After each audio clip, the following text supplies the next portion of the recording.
It's the audience that makes the programmes sing. We're giving our viewers and our listeners a voice. I see the thousands of your letters, tweets, emails, you name it, coming in. Britain is broken. How on earth did we get into this mess? But more importantly, how do we get out of it? The establishment had their chance. Now we're here to represent you. It's time for something different. It's time for GB News. I'm very patriotic. I believe in Britain. Our best days lie ahead. Britain's watching. Britain's watching. Join us here on GB News. The People's Channel. Britain's news channel. I'm Simon Evans. Join me on GB News for Headliners at 11 p.m. What's the scoop? I'll be joined by two of the country's top comedians. That's right. As we take a look at tomorrow's newspapers tonight. We're going to get into trouble. If it's a big story, we'll be covering it. Spill some tea on him. There we go. But we'll also have some fun. I wouldn't stick up a bank. My father didn't love me. So anyway, Headliners every night from 11 on GB News, the People's Channel, Britain's news channel. Westminster is going around in ever-decreasing circles, followed by the media. Britain is broken. How on earth did we get into this mess? But more importantly, how do we get out of it? Join me at 7 p.m, Mondays to Thursdays on Farage, here on GB News. We will have open, rational debate. We've got to work out how Britain moves forward from this. Join us here on GB News, the People's Channel. Britain is watching. I'm Andrew Doyle. Join me at 7 o'clock every Sunday night for Free Speech Nation, the show where I tackle the week's biggest stories in politics and current affairs with the help of my two comedian panellists and a variety of special guests. Free Speech Nation, Sunday nights from 7 on GB News, the People's Channel, Britain's news channel. Monday to Thursday nights on GB News. At 6, it's Deebs & Co. 7 o'clock, Farage. At 8, join Jacob Rees-Mogg. And at 9, Dan Wootton Tonight, followed by Headliners. On TV, radio and online. This is GB News. Every Sunday from 11, join Michael Portillo. There will be topical discussion, looking at the week before and the week to come. So kick back and relax at 11 a.m. on Sundays on GB News with me, Michael Portillo. GB News, the People's Channel, Britain's news channel.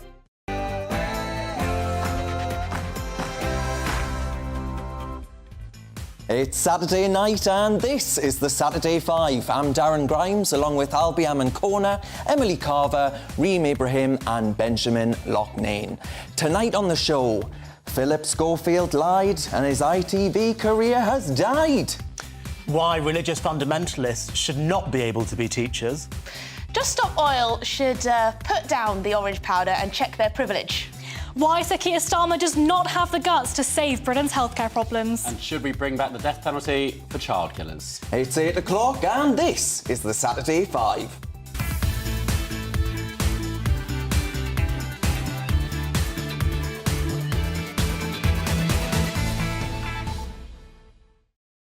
It's going to be a fiery one tonight. Welcome to the Saturday Five. This is the show where bad blood and tension between presenters is actively encouraged.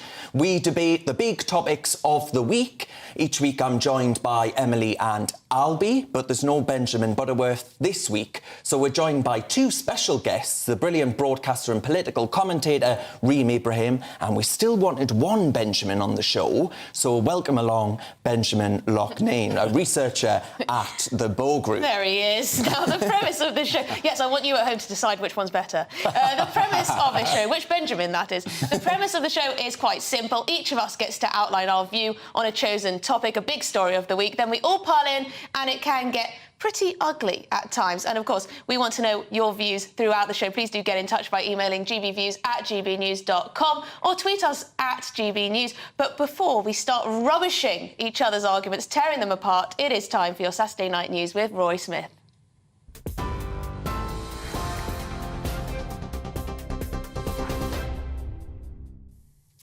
Thank you very much, Emily. Holly Willoughby has broken her silence on Philip Schofield's affair with a young ITV employee, saying she is hurt by his deceit. Holly released a statement on social media saying when the reports of the relationship first surfaced, she asked Philip directly if it was true, and he told her it was not. She says it's been very hurtful to now find out that this was a lie. Philip resigned yesterday after admitting the affair, describing it as unwise but not illegal. Mail and Sunday journalist Charlotte Griffiths says people in the industry must have known. There was a video of him having lunch in a cafe with this young man, although I think he was 18 at the time. So it was the worst kept secret. You have to take him at his word. You know, Holly must have asked him about this. People around him must have asked him about this, and he must have lied. That's what he said, and that's all we know right now. Well, GB News presenter and former This Morning host Eamon Holmes has hit out at his ex-colleague, saying he's finally been caught out. On social media, he said 4 high members of ITV management knew what sort of man he was and never once took action to prevent him controlling or taking advantage of his position over young people. Well, ITV says it did investigate the rumours of a relationship between Schofield and the employee in 2020, but found no evidence to support the claims, as both parties denied it. Well, showbiz reporter Ellie Phillips told us that Schofield's actions were more than inappropriate. He's saying it's not illegal, but it's also about an abuse of power, because Philip Schofield is was the face of This Morning in a massive position of power. And then you've got a runner who, in the scheme of things within the scene, you know, within how it works behind the scenes, is much lower down the rung in terms of the power. So it's about that power imbalance, I think. Well, in other news this evening, the Home Office says the border control system failure at multiple UK airports has now been fixed. Earlier, thousands of people travelling for the bank holiday faced delays after a technical fault on the e-gates. Passports for those arriving into the UK had to be checked by hand rather than the automated machines. Well, the Home Office has thanked those impacted for their patience. 2 Just Stop Oil protesters have been arrested for disrupting the Gallagher Premiership rugby final at Twickenham. 37-year-old Dr Patrick Hart from Bristol and 40-year-old Sam Johnson from Essex ran onto the pitch midway through the first half of the match before throwing orange paint powder onto the field. Play was suspended as the men were escorted from the stadium by stewards. TV, online, DAB+ radio and on TuneIn. This is GB News. Now though, back to the Saturday 5.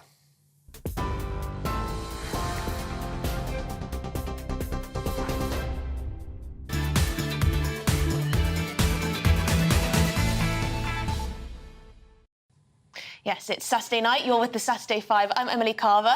And we don't hide stuff from our fellow presenters here. We're quite open about the contempt we hold each other in. So let's crack on with tonight's first debate. You may have noticed that Phil Schofield's departure from ITV has made the odd headline this week. So why don't we see what Darren Grimes makes of it all? Take it away, Darren. Well, yes, Philip Schofield lied and his ITV career has died. I mean, how outrageous that at the ITV, a channel that preaches and screeches much in the way of wackery and wogery, that they can get rid of the likes of Piers Morgan and Jeremy Clarkson for saying mean words about Duchess of Montecito Meghan Markle or Jeremy Kyle, but they can keep someone like Schofield on their flagship morning show for such a long time. Dan Wooten of this parish, of course, dropped bombshell revelations on Twitter last night of how he went to ITV management with the story that's now been confirmed whilst he was at the Sun newspaper in 2019. ITV has said today that it did conduct an investigation into Philip Schofield's affair with a much younger male employee, but both parties denied the claims. Now, Schofield has disclosed his relationship with said younger male colleague, while still being married to his wife of 30 years, Stephanie Lowe, to the Daily Mail. Do you remember the fanfare about how stunning and brave Philip was to come out as gay? Well, now it looks like naught more than a convenient woke screen. Precious little in the way of compassion was offered to his wife by a fawning press and the Twitter sphere, a wife who was lied to and for so long and cheated on. How dare, frankly, if you ask me, Philip make fools of so many as he had his youthful cake and ate it. How different do we now look at those tearful scenes on the infamous This Morning sofa as Holly Willoughby and Schofield announced he was gay? Schofield was seen as the jewel in ITV's presenting crown, presenting other shows like the British Soap Awards, The Cube and 5 Gold Rings. No, I haven't heard of them either. But look, in my view, this whole This Morning edifice ought to come tumbling down. It is clearly built on a bed of lies. There are already calls for ITV CEO Carolyn McCall's head to actually roll as a result of the fallout. Now, my colleague Eamon Holmes, I think it's safe to say, hasn't held back. Perhaps put it only how he indeed could. As a former presenter on This Morning for 15 years, he tweeted, "Schofield has finally been caught out, but he's not the only guilty party. 4 high members of ITV management knew what sort of man he was and never once took action to prevent him controlling or taking advantage of his position over young people." And regarding Holly Willoughby's reaction, Eamon said this on this very channel. She says, the couch will not feel the same without him being there. Well, she wanted him not there, so what's she moaning about the couch not feeling the same for? I mean, they deserve each other, I suppose. Well said, Eamon. She's more fake than me granddad's teeth, I'll tell you that much. Eamon went on to say that Schofield lied to both him and wife Ruth Langsford, adding that Ruth and I were deceived and lied to. One day I will tell the story. We had no issue with him being gay, only support. What transpired took us for fools. The man told us complete lies and we unfortunately believed him. Now, folks, it's all compounded, of course, by months of bad press on the rift with this long-time co-host, Holly Willoughby. Of course, his brother's sex abuse trial and the public outcry over his VIP queue-busting visit to our late and great Queen's lying in state.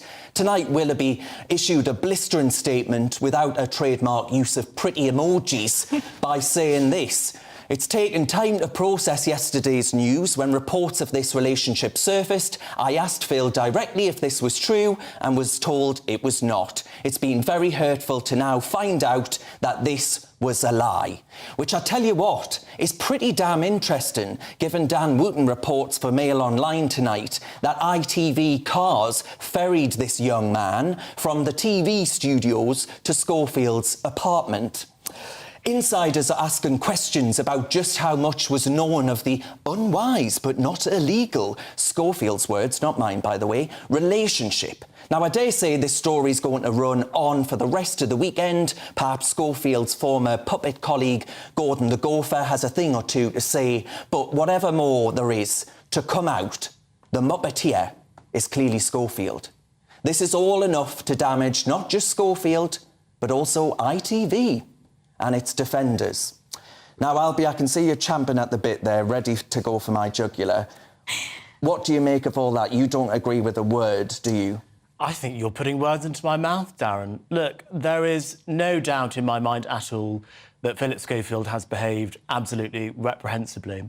And I think this whole episode of what has happened at This Morning has tainted what is a loved and cherished television show by millions of people across the country who tune in every morning to watch This Morning. Even this week, the Prime Minister, Rishi Sunak, was fangirling over meeting Alison Hammond. I have to say I would be as well if I had the pleasure of meeting Alison. Yeah, that was a bit cringe, I'm not going to lie. I loved it, as you could see from my Twitter. But I think what I would say about this issue is that we've got to remember that there are real people at the heart of these stories. There's Philip Schofield, of course, there's a young man in question, there's Philip's family, his daughters, his wife, who I believe he's still married to. And so when we're talking about these stories, I think we've got to remember that.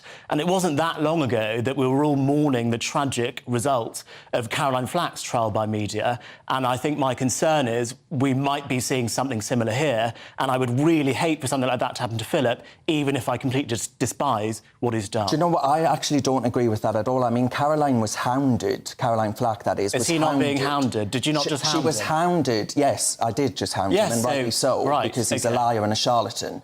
But Caroline Flack was hounded because she had an argument, an altercation with her boyfriend.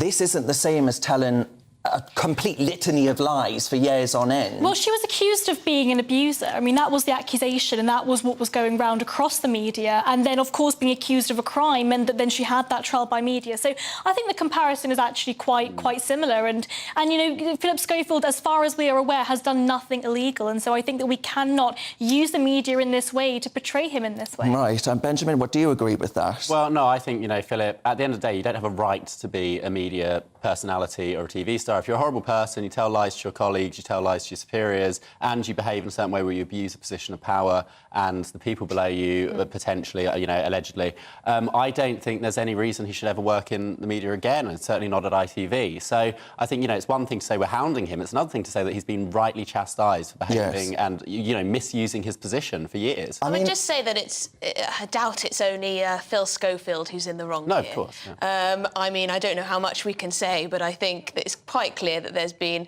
a number of people who knew about this bad behaviour when it came to management, a lot of protecting him as this big face of ITV. And I think this tells us something about the media and showbiz in general. There's a lot of protecting of people, a lot of protecting of reputations. There's a lot of throwing people under the bus if they don't suit your narrative. And I think this is why it's captured the imagination of so many people across the country, because it seems one rule for them, one rule for another. And I think that's why it gets to people. And he was protected for so long. I have to say, it brings me no pleasure in saying this, but I think if this was a relationship between a senior male presenter and a younger woman runner, I don't actually think he would have got away with it for so long. And I think it is disappointing that in trying not to be homophobic, perhaps, people did not call out this behaviour sooner. But I guess that's because it would have outed him. And I think that was the level, because you're outing someone as being gay, aren't you? Which is even more difficult thing to do than outing someone for having an extramarital affair. Do you think This Morning should be taken off air? Would you go that far? No, I don't. I don't think it should be taken off air. I think Alison and Dermot will do a great job on the show. I love Alison Hammond. She's one of my favourite TV personalities ever.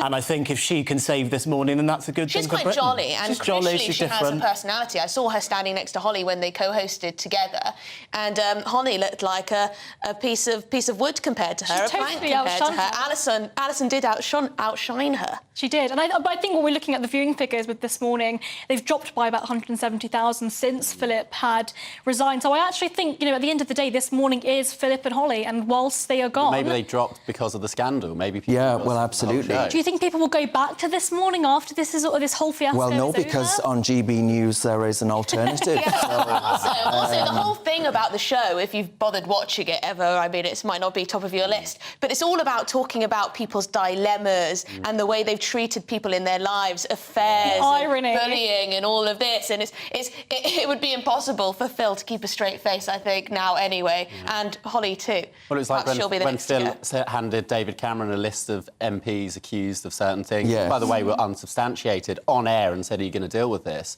And I think terrible. It's the moralising nature of This Morning has been totally undermined by this. But I mean, do you think Holly will be impacted by this, Emily? I think she will. I mean, that statement that you just read out, it's a little bit, I guess pathetic's the right word for it. I mean, she's obviously trying to cover her back. She's saying, I was lied to, I'm the victim here. That may be true, it may not be true. I don't know exactly what's going on in her head.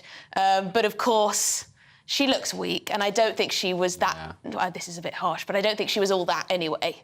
Right. So whether it was her and Phil that made the magic, or her and someone else, we'll find out, won't we? Well, absolutely. And I mean, ITV have got real... one, they've got questions to answer, but also they're going to have to find replacements in a whole host of shows, because Philip Schofield was, you know... All of those shows no one's heard of. Absolutely. Absolutely. I haven't actually heard of the two of them. The Cube? The Cube, and I can't even remember. I have heard of the Cube. I couldn't tell you what happened in it, but I have heard of it. It's not the one where they get the kit off. No, that's a on Channel 4 one. Sorry. Anyway, up next... I just wanted to say that. Up next, it's going to be Albie, and Albie's going to preach to us why he reckons religious fundamentalists shouldn't be teachers. Off you go, Albie. Get ready for a preaching. So... Teachers should not express opposing political views when they're teaching students, and if they do arise, they should present those views in a way which does not prejudice the opinions of the young people that they are teaching. So why is it that allegedly a maths teacher was spouting off about homosexuality and his opposition to same-sex marriage in a maths class? Now, our very own Calvin Robinson was interviewing Mr. Joshua Sutcliffe earlier on today, and Mr. Sutcliffe claims that he was struck off because he simply misgendered a student by accident, which would be outrageous if it was true, but it's not. Mr. Joshua Sutcliffe was struck off, rightly, in my view, because he was unable to separate his strongly held religious views with his duty to treat all students with respect and dignity. Now, you tell me, how is it that someone could treat a gay student or a Muslim student with respect and dignity if they have openly said that they think Islam and homosexuality is an abomination, or indeed that all sin deserves the death penalty? That's right, if you have a couple too many chips down the pub, you're off for the chop. Sounds a bit over the top to me. Now, you're perfectly entitled to have these points of view, but I would argue you should be nowhere near a classroom. Here at GB News, we often talk about the woke indoctrination of our schools, and often it's justified. But if we're going to take that line, we've got to call out crankery wherever we find it. And the crankery of religious fundamentalism has no place in our classroom. So, Darren, I've got a feeling that you might disagree with me on this, but I might be wrong. Yeah. Is this giving more fire to the Woody argument, which is that you cannot be a Christian in public society and that this is an attack on religious freedom, or is it a legitimate concern that I have? Initially, my response to this was to say it is absolutely outrageous that a teacher is unable to work again if they misgender a pupil, right? I thought that that was totally obscene. And then I read that he actually on television spoke about this particular child. Now, I don't happen to believe it's appropriate to speak about a child on television when you're still a teacher, which he was at the time. But what I would say, though, is I really wish that the same outcry, the outpouring of damnation, if I can use a biblical term, at this particular teacher was directed at the nut jobs that were threatening the life of the Batley Grammar School teacher, or the autistic kid who scuffed a copy of the Quran and had life threats to his life actually made. It strikes me that it's all right to attack a Christian for their views when it comes to education, but we are unable completely to actually to talk about the significant issues that exist when it comes to Islam in Britain's schools. So I would just like a bit of a balanced playing field, to be honest. But Benjamin Loughnane, we often on this channel talk about issues pertaining to what happened with the autistic child and the Quran being scuffed. There was a lot, in fact, of outrage at what happened at the Batley Grammar School, but also the anti-LGBT protests outside schools in Nottingham and Birmingham. So that does happen. But does this prove, this incident, that you can't be a devout religious person in the public sphere? Well, I've got no problem with people complaining about this if you disagree with him, but I think you should also condemn the left-wing teachers. There's many left-wing teachers who use their position as a teacher in charge of children to spread their beliefs and their sort of ideas, because they've got impressionable young minds and they fill them with the things that they believe. And there's absolutely no outrage, there's no condemnation of those people. But when he happens to be a Christian, suddenly it's a big problem. I think there is a double standard there. But Emily, I went to a Christian school. I went to a school that was literally called Emmanuel, and I never came across views that were spouted by this man and what I read in this report into why he was struck off from the profession. Was he saying this in classes? So is there a problem with someone having these really quite fundamentalist Christian beliefs and teaching in schools? Is it compatible?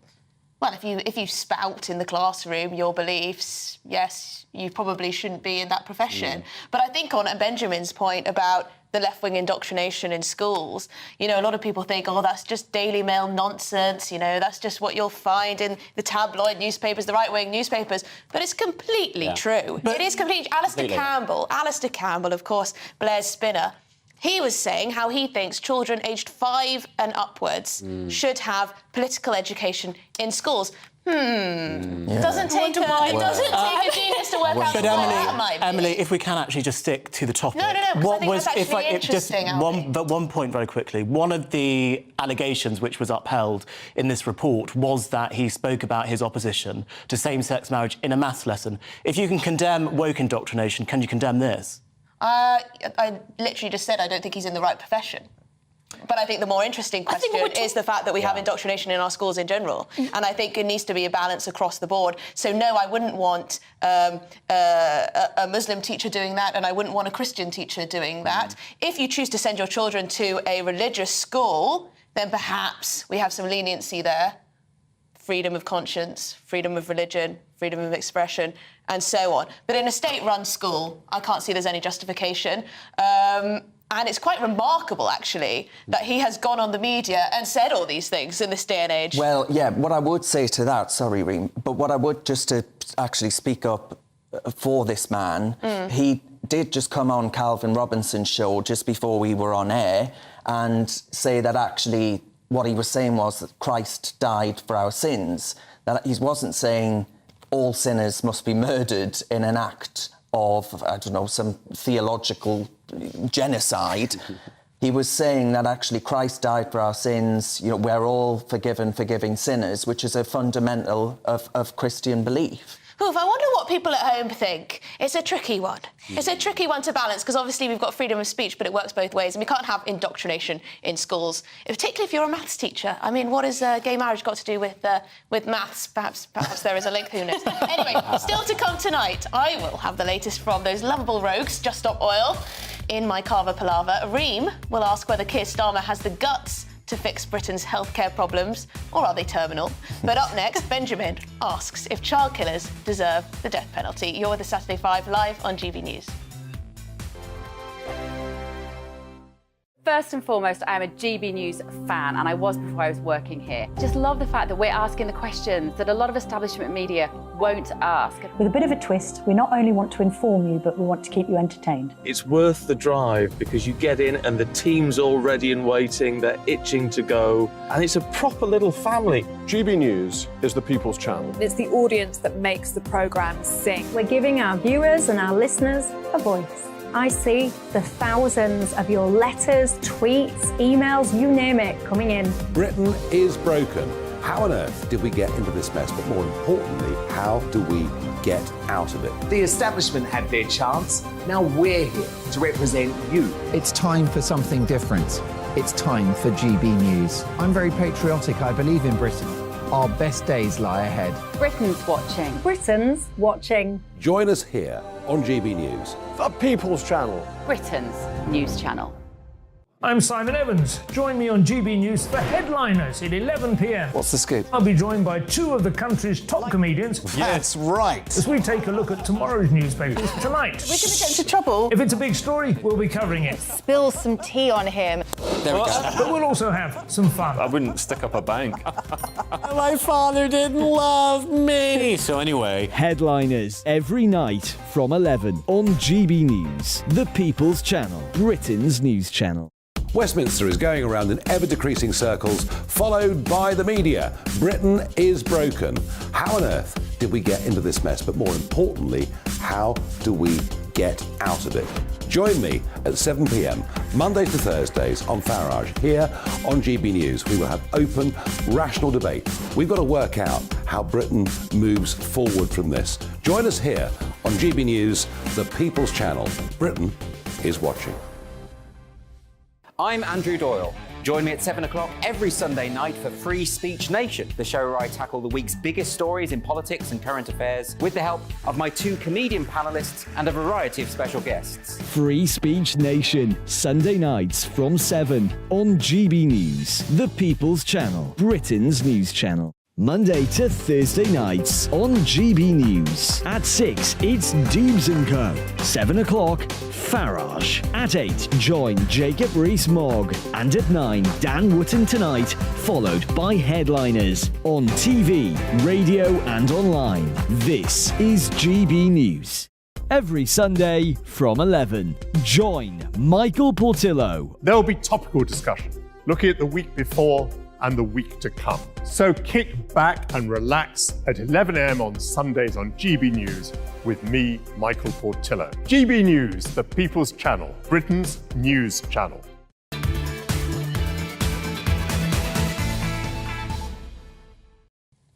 Welcome back to the Saturday 5. As always, you've been sending in your emails. Thank you very much. On Phil Schofield, Jean says, this guy is a muppet and a liar.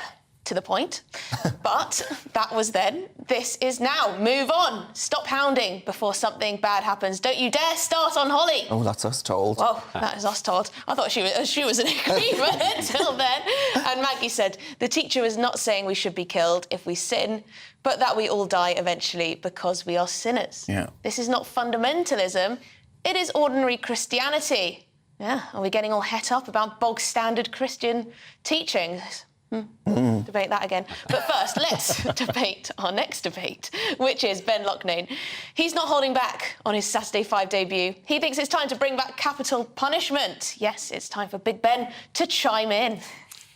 Well, capital punishment, very contentious issue. We used to have it for a very long time, and we abolished it some years ago now, well, many decades ago, in fact. But should it be time, is it time, really, should it be brought back? Because we've seen a recent spate of horrific crimes where the people are banged to rights. We now have, in fact, more methods than ever to establish guilt to a higher degree than we did previously. We have video evidence, forensic evidence. We have methods of establishing for certain that people are guilty. We've seen in cases like, the recent child Finlay who was murdered. Should people like child killers be given the death penalty if it is beyond complete doubt that they are guilty? We've also seen other cases, not just child killers, people like Wayne Couzens, who was absolutely banged to rights and did something completely horrendous and beyond reproach. Should he have received the death penalty? Interestingly, when you do poll people on the death penalty, they tend to be against it. But when you give it a very specific case, where you say, for example, drummer Lee Rigby's murderers, who stood in front of a camera holding a bloodied knife and saying that they were not sorry for what they did, in fact, they believed it was their moral responsibility to do so. In those cases, people say, well, in fact, maybe in that case, we should have the death penalty. And that's all I'm asking for. In the absolute extreme cases, where there's absolutely no doubt, why can't we have that option in law? I'm sure, Albie, you'll disagree. I don't know what gave you that impression, but you're absolutely right. I do disagree with you, Benjamin Loughnane, because I often argue that the state does too much, and I don't think it is for the state to decide who lives and who dies. I'm sure we can have a more strenuous criminal justice system with longer sentences, harsher punishments. But I would feel very uncomfortable with the state sanctioning the death of a criminal, even if the crime that they did was heinous. Well, I'm sympathetic to that. The one caveat to what I'll say is that I don't really trust this government or this state to have that sort of power. But then when you extend that logic, why should they have the power to sentence people to life in prison? Why should they have the power to put people in prison at all? If you say you don't trust the state to have that moral arbitering role, then why would you trust them to put people in prison? And we do it in wartime, of course. Yeah, we did it before. I said I didn't trust the state to decide who lived and who died, not whether or not people can go to prison. Well, so why do you trust them with that? I think it's a very different proposition to be saying the state decides based on the evidence that this criminal is guilty and therefore should spend the rest of their life in prison, compared to the state saying the same, but we won't just put you in prison, we'll actually kill you. I just think it's a bit of an overreach of power for me. It's something I would personally feel very uncomfortable with. Because it's not the state, it's always a jury. You have a jury of your peers, so it's not entirely the state, is it? Listen, I've had my run-ins with the law on issues of free speech. Not anything as hideous as what we're talking about today, because I think it is worth highlighting the incident that you mentioned, because it was a 10-month-old baby murdered on Christmas Day in 2020, and the parents were heard mentioning selling the pram on eBay and laughing in the back of a taxi. Now, for people like that, I have to say, I think it's a waste of taxpayer resources to keep them in prison. I think they are heartless, horrible I was about to swear there. I won't. But I think that people like that ought to be off. Is it about punishment or revenge, I guess? I sense that Benjamin is just a bit hungry for blood. No, Am I right? it's about... You like a bit of revenge? If someone's not remorseful and is not sorry for what they've done and are willing to do it again, why should we even entertain the opportunity that they might want to be Benjamin, let's look at the output outputs here. So if the output is from prison or punishment, that we want less crime to happen, is there evidence that in countries where there is a death penalty that people are less likely to commit the most heinous crimes? There's a lot of evidence to suggest that as a deterrent, the death penalty is very effective. Such as? Well, if you look historically, the rate what of about crime seems to be present day? abolished. Murder the still death happens penalty. in countries like Saudi Arabia, for example, and rape still happens there as well. But you I don't actually believe in a state, right? Well, a big state, anyway. I don't believe in a But big this is quite state. interesting. Do you think that, you know, you could have an eye for an eye if it wasn't the state killing someone, the death penalty, but, you know, the family of the... Somebody else of does the, it. Yeah, of the I child mean, that was murdered. look, I mean, should you be allowed to enact your own?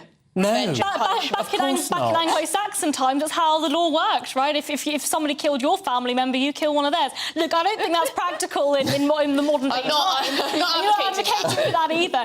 But I think fundamentally this is a problem with the UK institutions and our justice system. We don't put people away. We don't put them away for long enough. We see people that are child predators actually end up being released after a few years. So actually, I think the problem isn't that we need to be more harsh with our system. Actually, what we need to do is actually implement the legislation we already have. Ben, that's an interesting question, actually, that Reem raises there, I think, because does this, in the case of Finlay, who we've got a photograph of on screen now for our radio listeners, absolutely beautiful, Ben,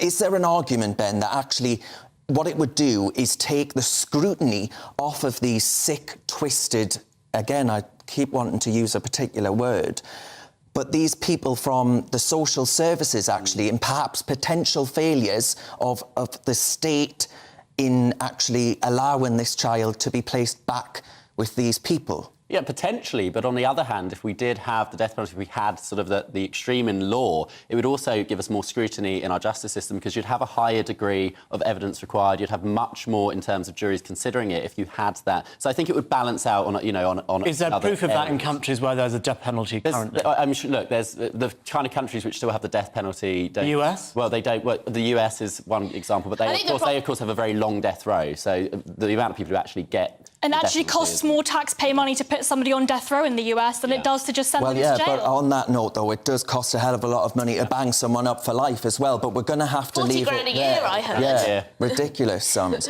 Still ahead, though, Emily's going to update us on the antics of the Just Stop Oil crew in her Carver palaver. But next, we're going to live the Reem when Reem Ibrahim asks Keir Starmer, has he got the guts to sort out our healthcare crisis? You're with the Saturday 5 live on GB News.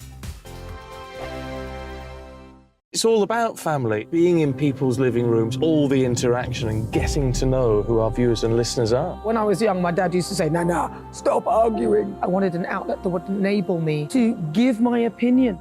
People are going through a really hard time right now, and I know that you don't feel like you're being listened to by the establishment. I came to GB News because it's the People's Channel, and I want the audience to have their say on the events of the day. We're dynamic. We do something different. Democracy shows that the wisdom of the nation is in its people. I get to travel to find out what the story is from a personal perspective. The British people aren't fools. We know when we're not being told the full story. We've got to work out how Britain moves forward from this. It's the best country in the world. The establishment had their chance. Now we're here to represent your views. Britain's watching. Britain's watching. Britain's watching. We're proud to be GB News, The People's Channel. Britain's news channel.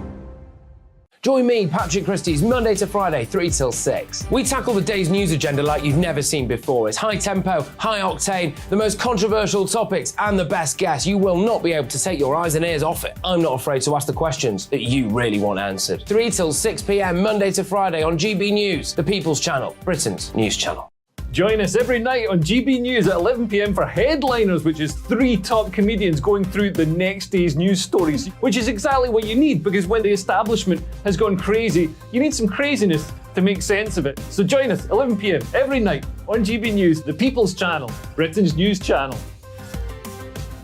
Join me, Camilla Tominey, on Sunday mornings from 9:30, taking the politicians her task and breaking out of SW1 to see how their decisions are affecting you across the UK. Bursting the Westminster bubble every Sunday morning, only on GB News, the People's Channel.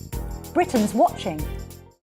I'm Jacob Rees-Mogg, the Member of Parliament for North East Somerset and a former government minister. For years, I've walked the corridors of power in both Westminster and the City of London. We need to have the arguments, the discussions on how we make it better. Crop failures, famine, war, suffering on a scale completely unimaginable. We are putting the cart before the horse. As Charles I said at the scaffold, he was the true defender of liberty. Yeah, I've completely derailed the conversation. Join me Monday to Thursday at 8 p.m. on GB News, Britain's news channel. So Jubes and Kerr, we tackle the issues of the day with real, robust debate. Both sides of the fence, battling it out with me in the middle with my forthright opinions and views. And often really interesting things happen because you start with a position and then by the end of the debate you find actually, well, I might not have thought about that one. What we need in this country is 2 new political parties. You should maybe think about doing a 2024 calendar.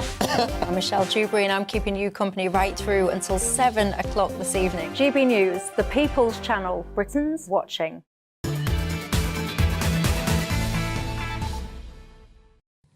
Welcome back to the Saturday 5. Cheers very much for your company and cheers for your emails about tonight's topics. Regarding the capital punishment debate, Brian has written in and said, even if the death penalty cannot be carried out, judges should be made to go that far. Put the black cloth over their wig, issue a death penalty if appropriate, and their sentence should sit over the offender, knowing that if the law changed, they would go to the gallows. Goodness me, he's given that a lot of thought. He has. Now, on religious teachers, Valerie said presenters have got the facts wrong on the Christian teacher. His comments were made in a Bible club he ran, not whilst teaching, according to his own account. That's not what the report says. Well, you can read it on the Secretary of State for Education's website. OK, well, it's time. All right.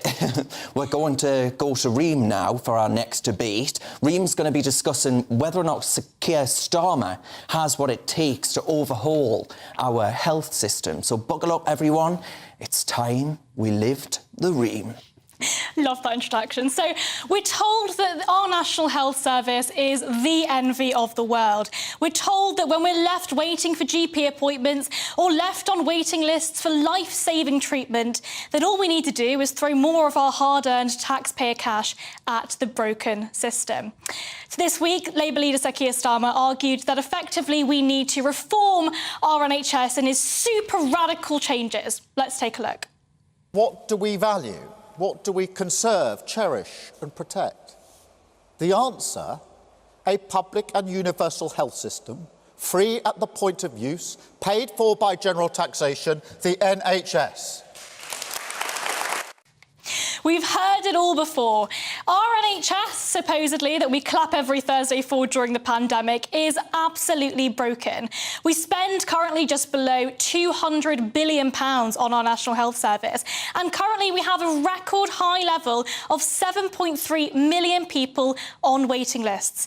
I don't think Sir Keir Starmer has the guts to do what it really takes to fix Britain's healthcare problems, and that is effectively to get rid of the system. What we need instead is a social insurance healthcare system. When we look across the world, look at Australia, Germany, Sweden, Denmark, the Netherlands, when we look at Singapore, all of these countries that have fantastic public and private partnerships, where effectively you as an individual get to choose where you get your healthcare from, not bureaucrats in the state. Now, I think that effectively when we're looking at Sir Keir Starmer's actual answers for the NHS, what he wants to do is spend more of our hard-earned taxpayer money throwing it into a bureaucratic black hole. So, Albie, do you think that Sir Keir Starmer has what it takes to fix healthcare problems in the UK? Well, it doesn't really matter what I think. It matters what the electorate thinks. And Keir Starmer has been 10, 20 points ahead in the polls now since Liz Truss's cluster shambles budget, which you supported at the time, I believe, Reem. So it doesn't really matter what I think about it. It matters what the public think about it. And clearly the public think Keir Starmer's got the answers and that Rishi doesn't. Yeah, we're here to give our own opinion, Albie. I don't think he has. You don't think he has? I think I don't think he has. But Wes Streeting, the Shadow Health Secretary, has been all over the news recently. He's been doing media interview after media interview. He says he's going to reform it. But again, it's the same kind of phrases that are, you know, been spoken about: more patient control, more whatever it is. I can't remember off the top of my head. They're talking about big reform, but that is actually better than what the Conservatives are talking about. The big reform we've seen from the Conservative government is about giving pharmacists a bit more power to prescribe things like antibiotics. It's not really the groundbreaking stuff we need, is it, really? Do you think the problem here is that we see the NHS as this sort of sacred cow that we cannot possibly touch for the life of us? I think that fundamentally what we need is a shift in public opinion. Now, Albie's absolutely right. I mean, the public, generally speaking, are very supportive of the NHS. We saw everybody clapping with their pots and pans every Thursday. I never did it. I never did it. But millions of people across the country did. And unfortunately, I think that when we're looking at the way that the NHS is being reformed in the future, what we need is fundamental reform, and Sir Keir Starmer does not have the force to do it. A lot of the countries that you just mentioned, especially some of the European ones, are actually facing exactly the same problems with their health service that the National Health Service is facing. So is this social insurance system really the golden egg that you describe it as, or is it just another system which doesn't work very well either? You're absolutely right. Every country in the world will face a multitude of healthcare problems, but actually the difference is under a social insurance model, you as an individual can choose where you get your healthcare from. So if you don't like one doctor, you can choose to go to another. The NHS is effectively a state monopoly. You have no choice. The government is choosing your healthcare for you, and I think that's fundamentally immoral. And that explains why so many doctors are fleeing to Australia, using our taxpayer cash to get educated, the cheeky beggars, and then sodding off to Australia. Cheeky, you know? It is, yeah. I think we should change the rules on that, actually. But Reem, I'm wondering, is it the case that actually you'll no doubt will be inundated with tweets saying that you work for the Institute of Economic Affairs? There'll be questions of who funds you and a whole host of accusations, I dare say. But I don't reckon that if the Labour Party cannot reform the NHS, nobody can. Because the Tories certainly can't do it, because they would receive exactly the same accusations that you will have received online, no doubt. No, you're absolutely right. I think when it comes to the moral panic behind the privatisation of the NHS, that is a huge, huge issue. I think what we've got to remember is that this accusation has been going around since the NHS was established. I think that my colleague Christian Niemitz actually looked through the entire paperwork when it comes to news reports on the NHS. People have been panicking about the NHS being privatised since the beginning of it, when it was established after the war. Born. Certainly since before we were all born, Emily. Well, there we go. Well, there we go. That is all we've got time for on that one. But good stuff. Good stuff. I don't trust Keir Starmer to change anything. Anyway, still ahead. We are saving the best for last. If I do say so myself, my carver palaver. I say it's time. Just Stop Oil packed it in and checked their privilege. You're with the Saturday 5 live on GB News.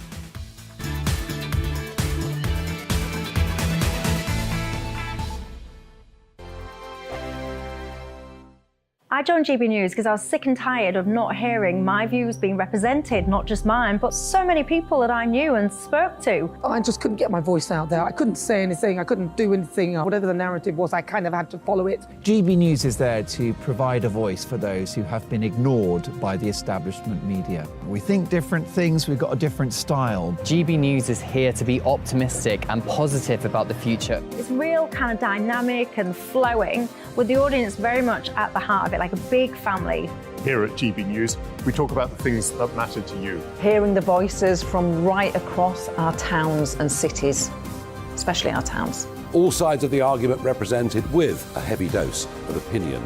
We're on a mission here to make a difference. And the GB News family really is here for you, and whatever time of day you can watch or listen. Britain's watching. Britain's watching. We're proud to be GB News. The People's Channel. Britain's news channel. I'm Mark White. As GB News Home and Security Editor, I cover those key issues that are so important to you. Our authorities, our communities doing all they can to combat violent crime. With the public services under unbearable strain, why are we still failing to control our borders? Defence, the first priority of any government, has been continually hollowed out. Can we trust our politicians to protect the armed forces? Join me, Mark White, on GB News.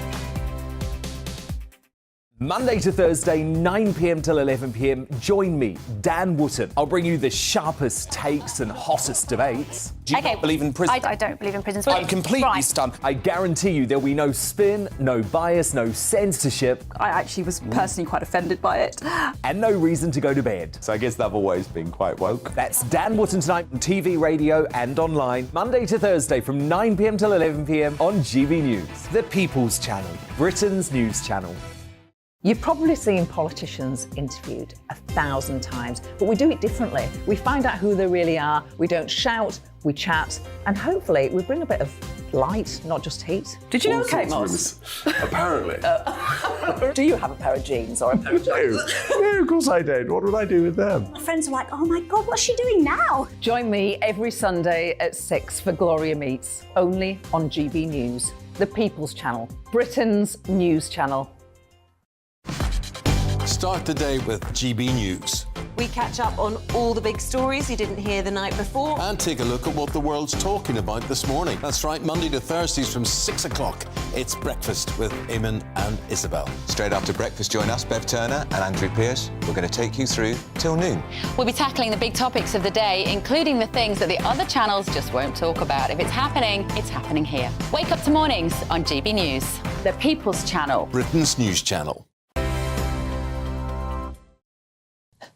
Welcome back to the Saturday 5. As always, cheers very much for all of your emails about tonight's topics. I wish I could read them all out.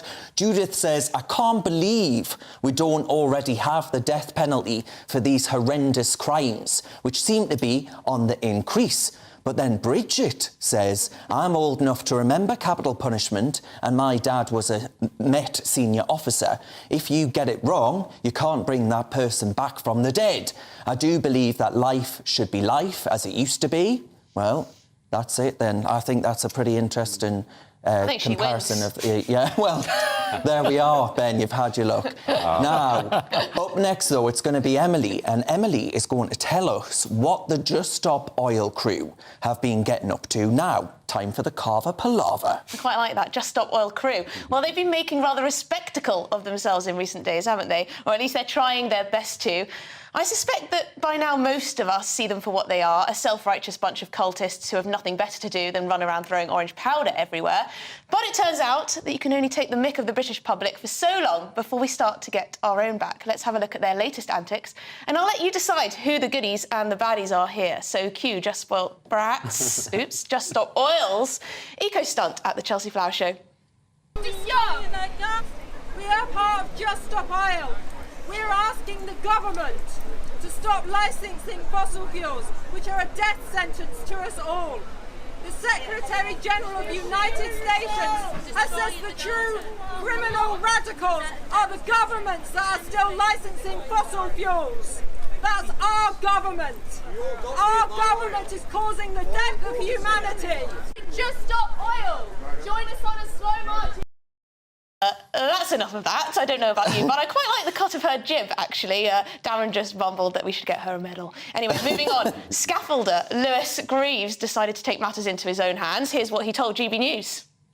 I had to get off the train station. I was in the car and all that, trying to get over the bridge. And then, of course, they're just standing there, making me even more late for work. And there's two police officers just standing there looking at them. Like, they're not doing their jobs, so... if they can't do it, then the members of the public start doing it for them. Well, there you go, taking it into his own hands. All I've learned from that about Just Stop Oil is that they, unlike the scaffolder, can afford to miss a day's work. Perhaps they should check their privilege. And then we have the dramatic finale, today's Rugby Premiership final, the pièce de résistance storming the barricades onto the pitch, streaming orange glowing powder, all to be put to an abrupt halt by 17-stone England player Tom Curry, who promptly dragged them off the pitch, kicking and screaming. He rather showed the police how to deal with these people, I reckon. But you know what? I'm rather pleased that we still live in a country where there are people with a bit of basic common sense. Tell me, who do you reckon the goodies and the baddies are here? The self-righteous, doom-mongering, time-wasting Just Stop Oilers, or the ordinary men and women trying to earn a living in peace? Benjamin, Now, when people talk about Just Stop Oil and the other, animal rising and things, they say direct action. This is a great, what would you say? It's something we've been doing for years. It's British people showing what they think about things. We should celebrate it. Benjamin's going to put them to death. I wouldn't go that far. Let's see if he's more liberal I'll let the on scaffolders and this. rugby players do it for me. No, I think it's great to see them getting tackled and, sprayed with watering cans. It's about time people rise up against these losers, because they're not suffragettes. They're a bunch of attention-seeking, privileged, upper-middle-class losers. I think it's about time that we dealt with them. You know, Emily... There you go. End of debate. Whilst we don't condone violence, obviously, for a second, I do think there is something to be said here about the fact that apparently one of the blokes that ran onto the rugby pitch was actually a GP. Now, if you ask me, a GP that wants to bring an end to fossil fuels, that wants the British economy to basically grind to a halt, because obviously we can't have intermittent renewables power the British economy, that's a breach of the Hippocratic Oath. This is why it's such a... This is why it's such a cult, though. You think that we could live on wind and solar? What planet are you living on? How did we get from... What planet are you living on? How did we get from Just Stop Oil to a doctor that's protesting against climate change? Because he's from Just Stop Oil? Are you listening? Is not able to uphold the Hippocratic Oath and saying that we can't live from clean energy sources. I don't know what show you're listening to. What a nonsense. Albie, there is a logic to what Darren said. We can stop clean energy sources. Just stop, nuclear. Hang on. If we did renewables. Just Stop Oil,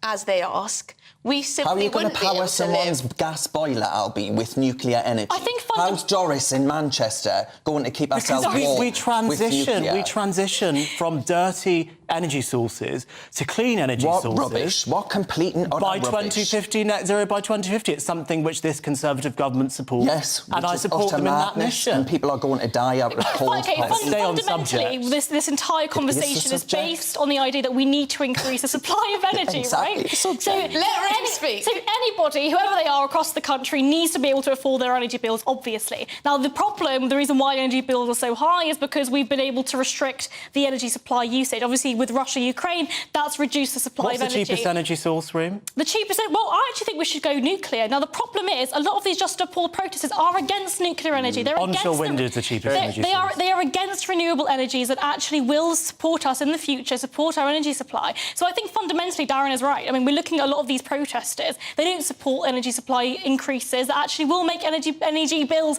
cheaper for those that are most vulnerable. Albie, there's lots of complexities to what you said that we can't get into, but onshore wind wouldn't be able to have the capacity that other forms of energy have, whether that's coal, oil, gas, etc., etc. So to say onshore wind's the cheapest, it's a bit disingenuous. Is that wrong? It is wrong. It is wrong because it would not be onshore wind isn't the cheapest onshore wind, energy source. You'd have to have storage, which we don't have. No. We don't have capacity for the amount of storage. All right, folks, I'm afraid we're at the end. But I'm just getting on a roll. Next week. We'll do it next week. Get a quick line in, because we didn't actually bring you in. I do want to say to you, Abby, I'm surprised you accuse me of going back to the Middle Ages, but you want to be industrialised.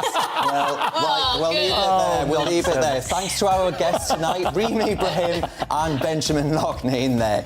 And the viewers love them as well. It's Ken says, hi everyone, the new Benjamin is better. Well, I won't tell Benjamin. Next up, though, it's the brilliant Mark Dolan. Cheers very much for watching. See you next week. Hello there, I'm Jonathan Vautry here with your evening weather update from the Met Office. As we look forward to the second day of the long weekend, it is looking to stay fine for many of us, all thanks to high pressure that is very much clinging onto much of the UK, keeping things nice and settled. Even this cold front that's been pushing into the northwest is continuing to fade away, and any of the rain that we have seen on it through Saturday is fizzling out, so it'll be more of a cloudy feature as it moves across Northern Ireland into central eastern areas of England. A few mist and fog patches perhaps forming across East Anglia, southeastern areas of England, but elsewhere there'll be a good number of clear intervals. Perhaps a mild night underneath the cloud itself, but where you do have those clear intervals, temperatures dropping down in some rural areas, particularly for higher ground areas of Scotland. So where we have those bright intervals first thing, it should be a lovely start to Sunday. This cloud just coming and going again across central areas might provide some lower stuff across some coastal areas, but generally it will break up into the afternoon. The odd shower possible, but you'll be unlucky to see one of those. Elsewhere, some nice sunny intervals climbing to highs of 22 Celsius in the south. As we head into the evening, the cloud across England will continue to fade away. Some hazy, wispy stuff across Scotland still, but generally a pleasant end to the day. Underneath all the clear spells that develop overnight, though, that will allow those temperatures to drop off much more widely, and so many areas will be getting down into those single-figure marks. Perhaps a touch of frost across northern England, Scotland and Northern Ireland as well. But into Bank Holiday Monday itself, there'll be a good number of sunny intervals. Do remember that UV levels will be high throughout the day, even with any wispy cloud around. We do, though, have a bit of a breeze developing across the south coast of England come Monday, and that will continue as we head into the forthcoming week. This easterly breeze just bringing some cooler air off the North Sea. So generally, western areas will be faring best for our temperatures, but there'll still be a fair amount of sunshine around thanks to that high-pressure system. Bye-bye.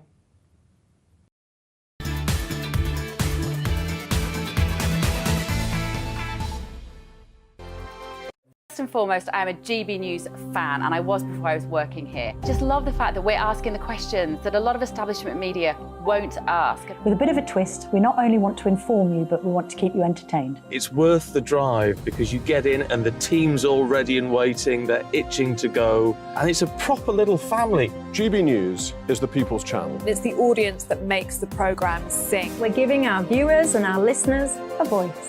I see the thousands of your letters, tweets, emails, you name it, coming in. Britain is broken. How on earth did we get into this mess? But more importantly, how do we get out of it? The establishment had their chance. Now we're here to represent you. It's time for something different. It's time for GB News. I'm very patriotic. I believe in Britain. Our best days lie ahead. Britain's watching. Britain's watching. Join us here on GB News. The People's Channel. Britain's news channel. I'm Simon Evans. Join me on GB News for Headliners at 11 p.m. What's the scoop? I'll be joined by two of the country's top comedians. That's right. As we take a look at tomorrow's newspapers tonight. We're going to get into trouble. If it's a big story, we'll be covering it. Spill some tea on him. There we go. But we'll also have some fun. I wouldn't stick up a bank. My father didn't love me. So anyway. Headliners every night from 11 on GB News, the People's Channel, Britain's news channel. Westminster is going around in ever-decreasing circles, followed by the media. Britain is broken.